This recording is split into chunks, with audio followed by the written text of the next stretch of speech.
फिर से एक बार लौटते हैं अपन, जहां से अपन बात कर रहे थे वहीं से समझने की कोशिश करते हैं। निम्न भूकक्षा किसे कहते हैं? तो ध्यान से समझिएगा, मैंने आपको एक चीज बताई थी कि मान लीजिए ये हमारी पृथ्वी हो गई, है ना। पृथ्वी की सतह हो गई 0 किलोमीटर, ठीक।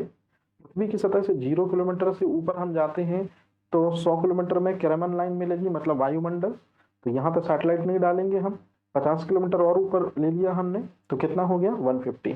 तो कहने का सीधा सा मतलब है, याद रखिएगा कि 150 से, ये मैंने आपको पहले बताया है, 150 से 2000 किलोमीटर के बीच का रेंज क्या कहलाता है? निम्न भूकक्षा। बताएंगे ये चीज। अब थोड़ा स्टैंडर्ड करते हैं और चलते हैं कि देखते हैं कि निम्न भूकक्षा में हमको क्या क्या मिलता है। तो देखिए, जरा समझने की कोशिश कीजिए कि जो अब अपन समझना चाह रहे हैं। सबसे पहले, जिस निम्न भूकक्षा की हम हाइट की बात कर रहे हैं, 150 से 2000 किलोमीटर होती है, इसी में आता है एक सबसे इंपॉर्टेंट चीज, 400 किलोमीटर। तो क्या 400 किलोमीटर निम्न भूकक्षा में आएगा? आप बोलेंगे 101% आएगा। अच्छे से देख लीजिए, निम्न भूकक्षा के अंतर्गत ही 400 किलोमीटर की हाइट पर एक चीज को स्थापित किया जाता है, जो है दरअसल में एक बहुत बड़ा कृत्रिम उपग्रह। लेकिन उसके अंदर एस्ट्रोनॉट जाकर स्पेस रिसर्चेस कर सकते हैं। जी हाँ, मैं बात कर रहा हूँ इंटरनेशनल स्पेस स्टेशन की। अंतरराष्ट्रीय स्पेस स्टेशनों को निम्न भूकक्षा में 400 किलोमीटर की हाइट पर स्थापित किया जाता है। और ये वो हाइट होती है जिस हाइट पर इंटरनेशनल स्पेस स्टेशन के अंदर जाकर एस्ट्रोनॉट स्पेस रिलेटेड एक्टिविटीज को कर सकते हैं। जैसे भारत की सबसे पहली स्पेस गर्ल की हम बात करें तो सुनीता विलियम्स, से पहले कल्पना चावला, फिर सुनीता विलियम्स, ये सब अंतरिक्ष में रहे। तो अंतरिक्ष में, दरअसल में अंतरिक्ष तो इतना विशाल है, कहाँ रहेंगे? जी हाँ, इसी इंटरनेशनल स्पेस स्टेशन के अंदर। तो इंटरनेशनल स्पेस स्टेशन जो है वो अंतरिक्ष यात्रियों के रहने के लिए भी जगह है, अंतरिक्ष यात्रियों के स्पेस रिलेटेड अनुसंधान करने के लिए भी जगह है, और साथ ही साथ में आप अगर बाहर जाना चाहते हैं स्पेस वॉक के लिए, तो भी आप इंटरनेशनल स्पेस स्टेशन में अपने को बांध लें और फिर आप स्पेस में लंबा निकल जाएं और फिर से आप आ सकते हैं। तो इस तरह से इंटरनेशनल स्पेस स्टेशन जो है वो वर्तमान समय में दो काम कर रहे हैं, एक तो चाइना का और दूसरा इंडिया, माफी चाहता हूँ यूएसए, यूएसएसआर के सहयोग से जो चल रहा है। अब यदि मैं आपसे पूछूं कि जो चीज यहां आपको सामने दिख रही है, ये है इंटरनेशनल स्पेस स्टेशन, और ये व्यक्ति इंटरनेशनल स्पेस स्टेशन के अंदर होकर स्पेस रिसर्च करता, लेकिन अब बाहर इस तरह से ये आ गया है तो ये स्पेस वॉक करने आ गया है ना। मतलब मैं कहने का है, कह ये रहा हूं कि निम्न भूकक्षा जो 150 से 2000 किलोमीटर की हाइट पे होती है, 4000 किलोमीटर की हाइट, 400 किलोमीटर की हाइट पर इंटरनेशनल स्पेस स्टेशन को स्थापित किया जाता है। इंटरनेशनल स्पेस स्टेशन के अंदर अंतरिक्ष यात्री रहते हैं, अंतरिक्ष संबंधी अनुसंधान करते हैं, स्पेस वॉक भी कर सकते हैं। तो ये हुआ बेसिक। अब यदि मैं आपसे पूछूं कि जो आप ये देख रहे हैं, ये दुनिया का पहला सैटेलाइट है। तो यदि आपसे क्वेश्चन पूछा जाए कि बताइए दुनिया का पहला सैटेलाइट जो है उसका नाम स्पुतनिक 1, यूएसएसआर ने, मतलब रशिया ने छोड़ा था 4 अक्टूबर 1957 को। इंडिया का पहला आर्टिफिशियल सैटेलाइट, तो इंडिया का पहला कृत्रिम उपग्रह जो है उसका नाम है आर्यभट्टा, 19 अप्रैल को और 1975 को दरअसल में ये छोड़ा गया था। भारत का दूसरा कृत्रिम उपग्रह कौन सा है? भास्कर, 79 में छोड़ा गया था। तो ये तीनों के तीनों जो है एक्सपेरिमेंटल सैटेलाइट है, याद रखिएगा। और इन तीनों को जनरली जो एक्सपेरिमेंटल सैटेलाइट होते हैं या जो छोटे सैटेलाइट होते हैं, इनको हम हमेशा निम्न भूकक्षा में लोअर अर्थ ऑर्बिट में ही लॉन्च करते हैं। मतलब 150 से ऊपर और निश्चित रूप में 2000 से नीचे ये सैटेलाइट लॉन्च किए गए थे। तो अब अगर कोई आपसे क्वेश्चन पूछे, क्या क्वेश्चन पूछे? क्वेश्चन ये पूछेगा, स्पुतनिक, आर्यभट्टा, भास्कर और इंटरनेशनल स्पेस स्टेशन किस ऑर्बिट में लॉन्च किया जाता है? निम्न भूकक्षा में। तो जो आप ये चित्र में देख रहे हैं ये स्पुतनिक है, दरअसल में उसके पूरे पार्ट्स हैं ये, और ये जो है इंडिया का फर्स्ट सैटेलाइट, इसको नाम है आर्यभट्टा। याद रहेगा ये चीज ऐसे। अब सबसे महत्वपूर्ण चीज जिसे मुझे पढ़ाना चाहिए था लास्ट में, लेकिन मैंने आपको यही पढ़ा दिया, इसको आप याद रखिएगा। चलिए जल्दी से बताइए, प्रीवियस लेक्चर को याद करते हुए, मध्य भू कक्षा में क्या किया जाता है? तो मध्य भू कक्षा में नेविगेशन सैटेलाइटों को स्थापित किया जाता है। नेविगेशन सैटेलाइट वे होते हैं जो कि हमको किसी व्यक्ति, किसी वस्तु की लोकेशन या पोजीशन को बताते।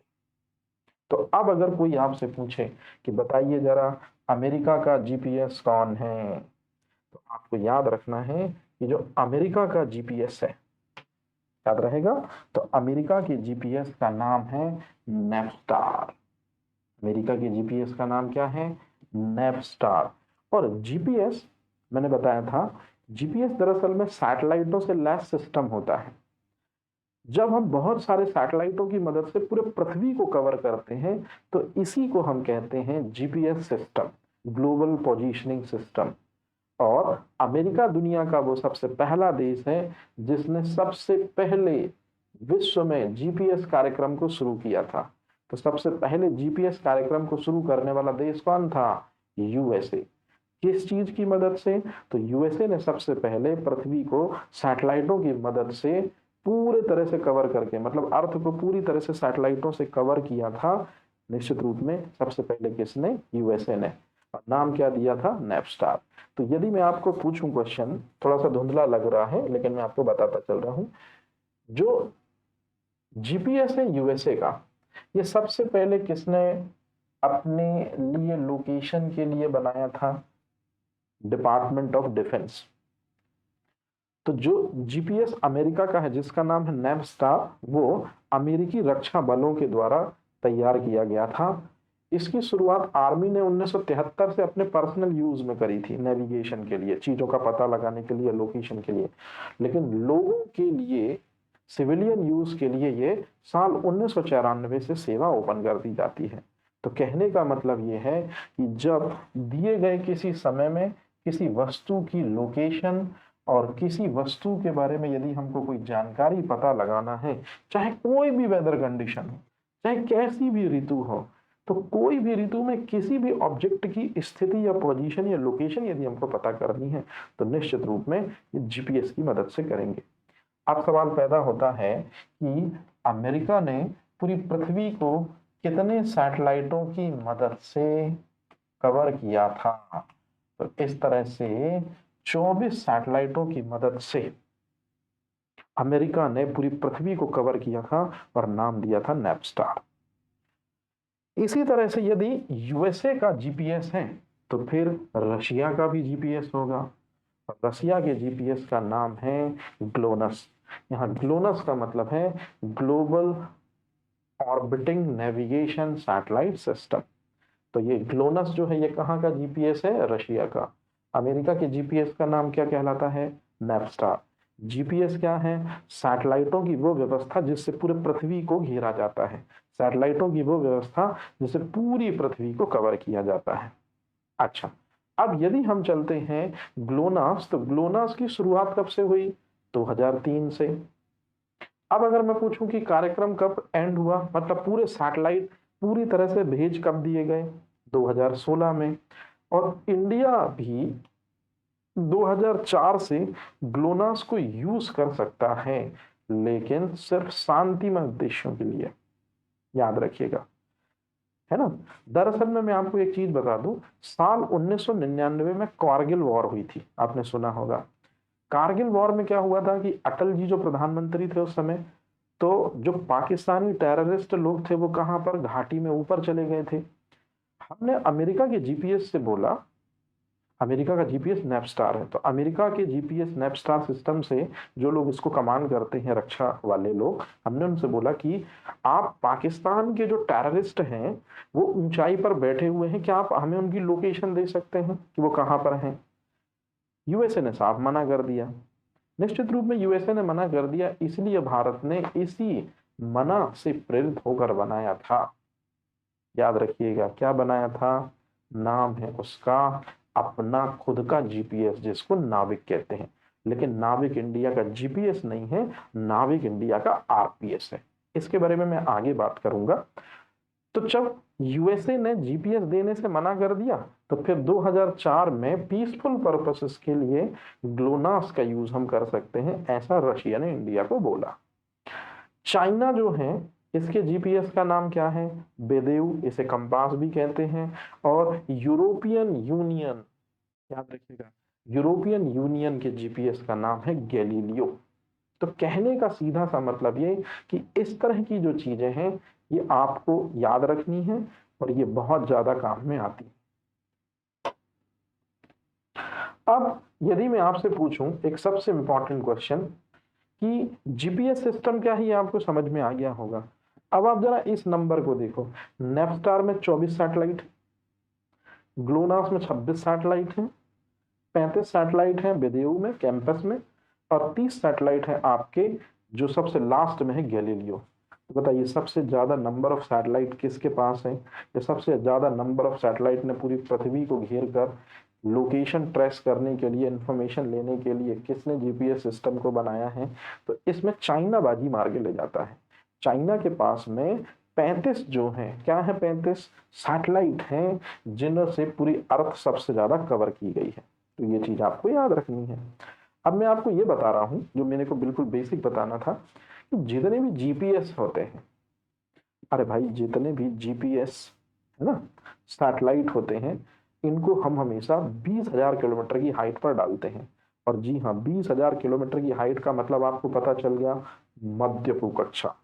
मतलब सारे देशों के जीपीएस सैटेलाइट मध्य भूकक्षा में डाले जाते हैं। याद रखिएगा ये चीज। अब इसके बाद चलते हैं सबसे इंपॉर्टेंट चीज में, जो मेरे को आपको समझाना है, जो मेरे को आपको बताना है। आप अच्छे से चित्र देखिए, बहुत महत्वपूर्ण है ये चित्र। ये पृथ्वी की सतह हो गई, पृथ्वी की सतह से 36,000 किलोमीटर की हाइट। जरा याद करिए, पृथ्वी की सतह से 36,000 किलोमीटर की हाइट, मतलब सीधे सीधे हम किस कक्षा की बात कर रहे हैं? उच्च भूकक्षा। और उच्च भूकक्षा में ही स्थापित किया जाता है संचार उपग्रहों को या दूर संचार उपग्रहों को। और ये वे संचार उपग्रह होते हैं जो संचार व्यवस्था, जैसे दूरदर्शन, रेडियो प्रसारण, इंटरनेट प्रसारण, मोबाइल फोन, इंटरनेट, ये संभव बनाते हैं। तो दूर संचार उपग्रहों को उच्च भू कक्षा में स्थापित किया जाता है। कौन सी कक्षा में? उच्च भू कक्षा में। अब मेरी बात ध्यान से सुनिए, थोड़ा सा कठिन चीज है लेकिन आसान कर रहा हूं। संचार उपग्रहों की दो सीरीज आपको दिख रही होंगी। सबसे पहली है इनसैट सीरीज और दूसरी होती है जीसैट सीरीज। संचार उपग्रहों के लिए कोई एक सैटेलाइट नहीं है, सैटेलाइटों की सीरीज छोड़ते हैं। जैसे इनसैट 1A छोड़ा, इनसैट 1B छोड़ा, इनसैट 1C छोड़ा, इनसैट 1D छोड़ा, ये सीरीजें होती हैं, है ना। तो इसी तरह से इनसैट सीरीज के सैटेलाइट सबसे पहले यूज किए गए थे संचार उपग्रहों के लिए। लेकिन साल 2000 में इनसैट सीरीज को बंद कर दिया गया और तब से लेकर अब तक जिन सीरीज के सैटेलाइटों ने संचार व्यवस्था को सुगमता से बना रखा है उन्हें हम जीसैट सीरीज कहते हैं, जियो स्टेशनरी सैटेलाइट सीरीज, है ना। हिंदी में कहते हैं भूतुल्यकालिक उपग्रह सीरीज। तो यदि आप आपसे मैं पूछूं कि भारतीय राष्ट्रीय उपग्रह श्रृंखला इसकी शुरुआत कब से हुई, तो साल 1982 से इनसैट सीरीज की शुरुआत हुई और इसी वजह से राष्ट्रमंडल खेलों का एशिया में प्रसारण संभव हो पाया। श्रीमती इंदिरा गांधी जी के दिशा निर्देशन में इनसैट सीरीज के सैटेलाइटों को स्टार्टअप दिया गया साल 1982 से। लेकिन यदि मैं आपसे क्वेश्चन पूछूं जो सबसे इंपॉर्टेंट है कि रंगीन टेलीविजन की शुरुआत भारत में साल 1982 से होती है, कौन से सैटेलाइटों के कारण? इनसैट सीरीज के सैटेलाइटों के कारण। तो ये आपको याद रखना है, ये सबसे इंपॉर्टेंट चीज आपसे पूछी जाती है। तो इनसैट सीरीज के सैटेलाइटों के कारण दरअसल में यह व्यवस्था लागू हुई। आप यदि आपसे कोई क्वेश्चन पूछे, जो सबसे इंपॉर्टेंट चीज भी है कि वर्तमान समय में हमारी संचार व्यवस्था किस पर टिकी हुई है? जीसैट सीरीज के सैटेलाइटों पर। याद रहेगा ये चीज। अच्छा, अब एक सबसे महत्वपूर्ण बात, 36,000 किलोमीटर की हाइट पृथ्वी की सतह से बहुत बड़ी हाइट होती है। तो इतनी ऊंची हाइट पर इनसैट सीरीज के सैटेलाइट और जीसैट सीरीज के सैटेलाइट अकेले नहीं पहुंच सकते। इनको पहुंचाने के लिए हमको यूज करना पड़ता है, अच्छे से आप याद रखिएगा, क्या यूज करना पड़ता है, निश्चित रूप में GSLV, जियो स्टेशनरी लॉन्चिंग व्हीकल, ये हमको क्या करने पड़ते हैं, यूज करने पड़ते हैं। तो अब यदि कोई आपसे पूछे तो आपसे ये चीजें बन जाएंगी। हाँ, अब ध्यान से समझिएगा, यदि मैं आपसे पूछूं कि भारत का सबसे पहला जो प्रायोगिक संचार उपग्रह है वो कौन सा है, साल 1981 में छोड़ा गया था इसको, सबसे पहला प्रायोग। और अगर आप मेरे से पूछोगे कि इंडिया का वास्तविक में पहला संचार उपग्रह कौन सा है, तो इनसैट 1A है। सिर्फ 6 महीने इसने काम किया, उसके बाद दरअसल में इसमें फॉल्ट आ गया था। अब जब हम संचार उपग्रहों को पढ़ते हैं तो एक उपग्रह की बारे में हमको समझ में आती है कि भू तुल्यकाली उपग्रह किसे कहते हैं। तो इनके बारे में मैं आपको आगे बताऊंगा, लेकिन आप एक चीज याद रखिएगा कि भू तुल्यकाली उपग्रह वे होते हैं जो भू तुल्यकाली कक्षा में चक्कर लगाते हैं। भू तुल्यकाली कक्षा में चक्कर लगाने वाले उपग्रह जो भी होते हैं, हमेशा उनको पृथ्वी की सतह से 36,000 किलोमीटर की ऊपर हाइट पर स्थापित किया जाता है। और जो ये सैटेलाइट होते हैं, भूतुल्यकाली जो उपग्रह होते हैं, याद रखिएगा, ये हमेशा उसी डायरेक्शन में चक्कर लगाते हैं जिस डायरेक्शन में अर्थ चक्कर लगाती है, मतलब वेस्ट टू ईस्ट। भूतुल्यकाली उपग्रह अपना एक चक्कर लगाते हैं 24 घंटे में, पृथ्वी भी अपना एक चक्कर लगाती है 24 घंटे में। मतलब पृथ्वी की सतह से कभी आप भू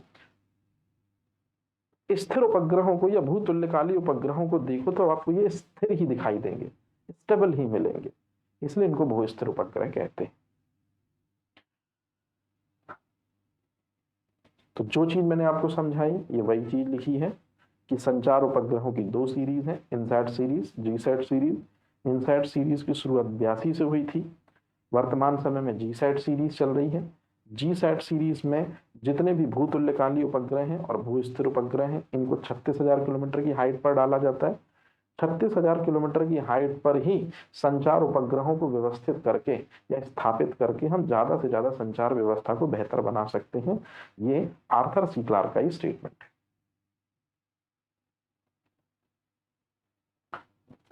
अब इसके बाद हम चलते हैं आगे, समझना शुरू करते हैं प्रक्षेपण यान और उसकी पीढ़ियों के बारे में। तो इसके बारे में डिस्कशन हम करेंगे स्पेस टेक्नोलॉजी के नेक्स्ट वीडियो में।